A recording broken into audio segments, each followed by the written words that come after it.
श्री जी का जो स्वरूप है, जो सौंदर्य है, उसके लिए क्षमता भी तो चाहिए देखने की।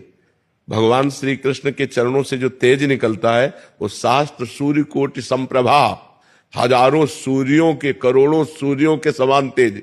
एक सूर्य को तो देख नहीं सकते और एक साथ करोड़ सूर्यों का तेज श्री कृष्ण के चरणों से निकल रहा है, हम कैसे देख पाएंगे? तो भजन करते करते क्षमता आती है उस महाप्रकाश, उस तेज पुंज परमात्मा को देखने की। वो दिव्य दृष्टि देते हैं, तब वो साक्षात्कार होता है। इसीलिए अपने भक्तों के साथ नॉर्मल रूप रख करके, लड़की का रूप रख लिया, बालक का रूप रख लिया, वृद्ध का रूप रख लिया, संत का रूप, तो अरे ये तो भगवान थे। जब चले गए तो अरे ये तो भगवान थे, ये तो श्री जी थी, पक्का श्री जी थी, और हृदय आनंद में लबालब डूब रहा है। अब वो धीरे धीरे क्षमता बढ़ती चली जाती है, फिर वो अपने रूप में आ जाती। अगर वो अपने रूप में आ जाए तो अभी प्राण निकल जाए, प्राणों की क्षमता नहीं कि देख सके। एक घटना है, श्री कृष्णदास जी वल्लभाचार्य जी के शिष्य, श्रीनाथ जी के अधिकारी थे, सेवाधिकारी। तो सेवा के लिए आगरे जाया करते थे, सामग्री, बहुत सी सेवा सामग्री लेने, और अधिकारी थे, खूब ऐश्वर्य धन था। तो एक दिन गए तो देखा बहुत से लोग मंडलाकार घेरे हुए और नाच गाना हो रहा है। तो कौतुक में उन्होंने कि कौन नाच रहा है? तो देखा तो एक नवीन वैश्या बड़ी सुंदर और बड़े हाव भाव से नृत्य कर रही थी।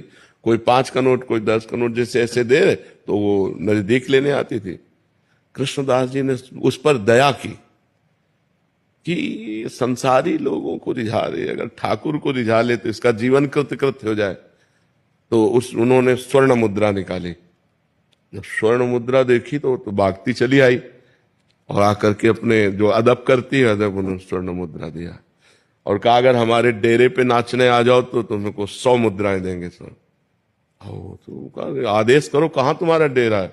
बोले हम अमुक जगह रुके हैं। तो अपने परिकर सहित गई। तो उनका तुम्हें यहां नाचना नहीं, केवल हमसे बात करनी। हमारे बादशाह हैं, अगर हमारे बादशाह के सामने तुम नाच दो तो तुम्हें 1000 मुद्राएं देंगे। अरे उनको बताओ कब? तो उनका अभी, पर 1 महीना हमारे साथ रहना होगा। तो उन्होंने जो उनके बजाने वाले थे उनको पर्याप्त मुद्राएं दी और वैश्या को लिया और आ गए। गिरिराज जी में जब ये हुआ कि कृष्णदास भंडारी जी, अधिकारी जी वैश्या को लेके आए तो सब गलत सोचने लगे। उन्होंने मानसी गंगा, राधा कुंड सब जगह स्नान करवाया और उसको पद सिखाया, जो आचार्यों के पद हैं, और भावभंगियां तो उसको आती ही थी। और एक दिन 1 महीने के बाद फिर ले गए, बोले आज अपने बादशाह के पास ले चल रहा हूं, वैसे ही अदब से करना जैसे बादशाह से किया जाता है। श्रीनाथ